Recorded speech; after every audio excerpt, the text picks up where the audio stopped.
So Emerson Polling released some new data on the Democratic primary that I want to share with you. This is important for a variety of reasons.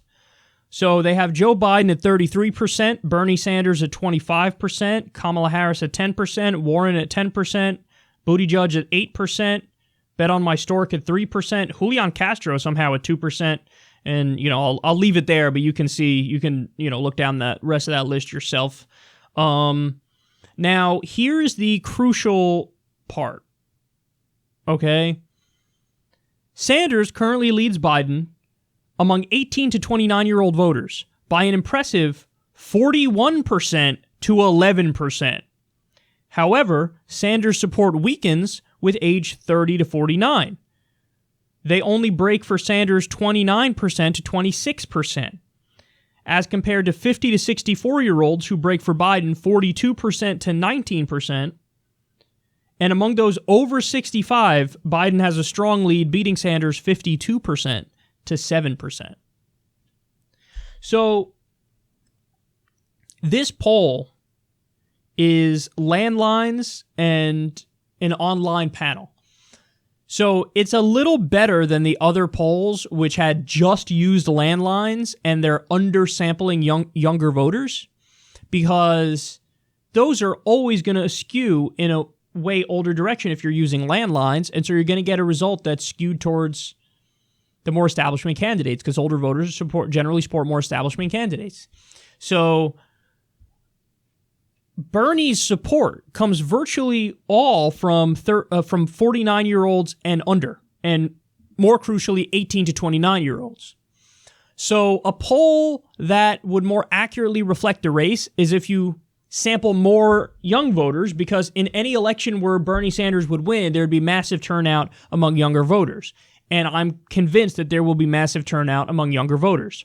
Now, this poll is better than the others. CNN had Biden up by like 30 points.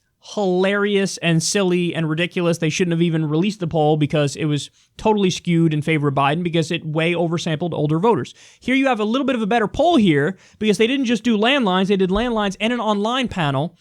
And it's done based on 2016 turnout. Now, I still think it's a little skewed in the direction of Biden because, again, any election Bernie would win, it would be higher. It's going to be higher than 2016 turnout. Unquestionably going to be higher than 2016 turnout. But, okay, even accepting that, they're saying with the 2016 turnout numbers, having a landline and an online panel, it's basically an 8-point lead for Biden? That is more understandable. That's more like what I would kind of expect.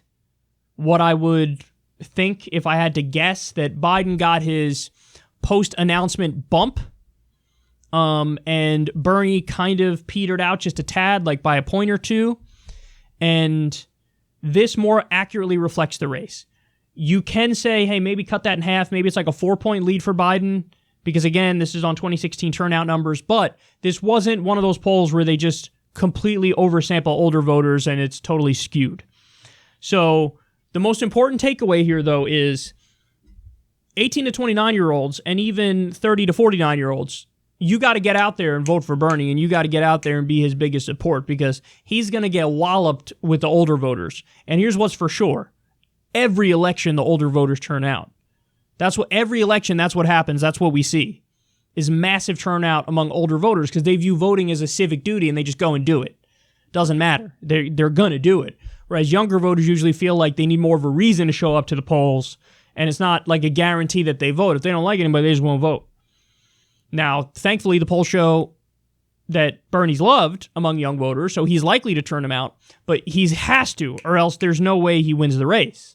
So we have to see giant turnout among young voters in the primary and in the general. Again, I'm not concerned about the general because Bernie's strongest support is in those Rust Belt states that he needs to win. So if Bernie gets through the primary, I think he's going to landslide Trump in a comical fashion. But the primary is the hard part. And I think there's still reason to believe he might struggle in California, which hurts. He might struggle in New York, which hurts. And he might struggle in the South still, which hurts. So if he could do a little bit better in New York, California, and the South, and then just hold the rest of the Midwest, which should be relatively easy for him, then he can win. But it's all contingent upon young voters turning out massively, and this poll, more than any other, shows it. And again, this is a more accurate poll than the other ones you've seen recently, simply for the fact that they also included an online panel, and it wasn't just landlines. So Biden's the favorite, but it's not by that much. And I also say give it a little bit of time, because I think Biden is going to kind of tank. Because it happened the other two times he ran. The more he spoke, the more he went down in the polls. So, but don't sleep, man. Don't sleep on any of this stuff. You still have to fight for Bernie, and you still have to do everything you can to try to get him elected, because it's still going to be a battle, that's for sure.